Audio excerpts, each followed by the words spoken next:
campaigns, then NASA might be an interesting candidate because, they've got a strong capability to do things in the stratosphere. That's probably sufficient. Let me just say, though, that remember, the underlying situation is you don't want to do this without mitigation.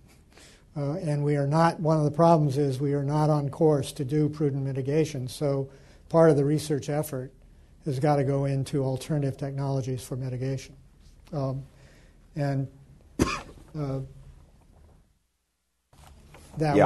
certainly not proposing that this be instead of. And the amount of money I'm talking about is pretty modest compared with the amounts we're now spending.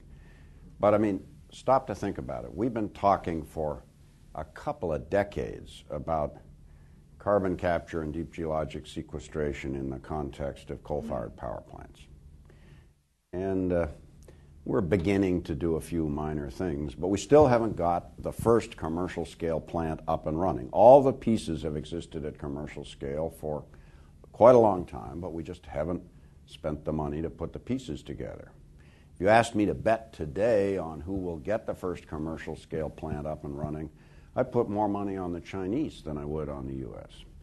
So John's absolutely right. It is really dismaying the slow rate of progress, and it's also dismaying that we got so many people playing my technology is more virtuous than yours.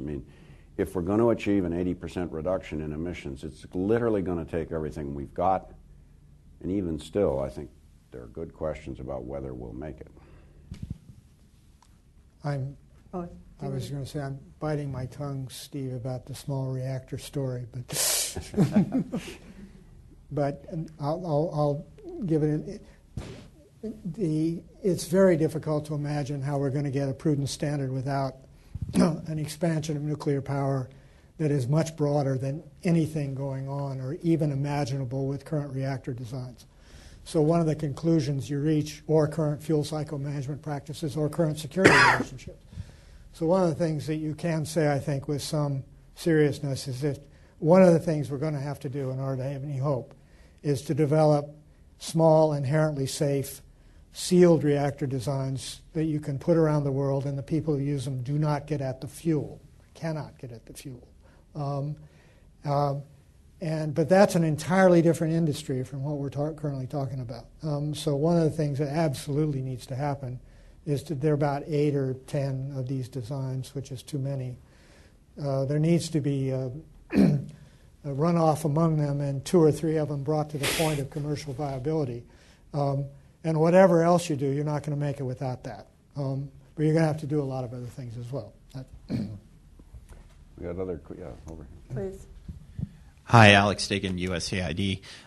First, I'd like to thank the Council for having something on science policy. It's very welcome, and I applaud you on sort of the scale of your vision and for how you're thinking about these problems. I have a point and a question. The point is, in biological control, whenever we've tried to use biocontrol to control certain types of pests that we want to get rid of, and we used other biological mechanisms to do so, we failed miserably many, many times. And that leads to the second question, or the question that I have is, what effect in terms of these microparticle shading? You have indicated that you've done modeling on, your postdoc has done modeling on temperature, modeling on precipitation, but given that there's potential heterogeneous effects, what is the effect on photosynthesis and how that photosynthesis feeds back within the process? Well, first of all, we're not talking about more than a couple % change in the light flux. Second, after some volcanic eruptions, though there has been direct reflection, the albedo has increased. The amount of diffuse sunlight has also increased. So it's actually been a bit of an uptick in photosynthesis, and you've seen some modest increase in forest growth and that sort of thing. When Kate Rickey, this doctoral student, and I first started working this problem, we were quite concerned about the issue of photosynthetic effects, and went out and talked with a bunch of leading ecologists. So far, we haven't been able to find anybody who can make a case that there would be a serious issue, and there might indeed, as I said, be some short-term boost, which, of course, alone doesn't mean it doesn't have impacts, because different plants have different abilities to engage in photosynthesis. So just as a richer CO2 climate or atmosphere favors some plants over others, so too a changed light environment changes the relative competitive advantage of different plants. I want to hit one more time the ocean acidification issue. If you're not aware of this topic, take a look at the slide on the bottom of page 15, which has the Keeling curve that everybody has seen. This is the curve on Mauna Loa. There are now similar curves all over the world that show the regular increase of CO2 modulated by the annual cycle of vegetation. What you haven't perhaps seen is this lower curve, which is the pH of the oceans. And pH is a log metric.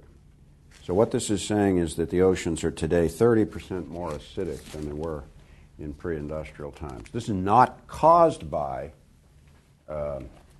geoengineering, but the key point is that geoengineering, while it can offset warming, doesn't do anything about this. And so here are some pictures on the next slide. They're much more striking in color of what coral reefs look like. Now, I must say that when we were publishing a piece a few years ago, for those in the press here, I'm off the record. My editor said, "Why do you care about coral reefs? They're pretty, but coral reefs are, in fact, of course, the base of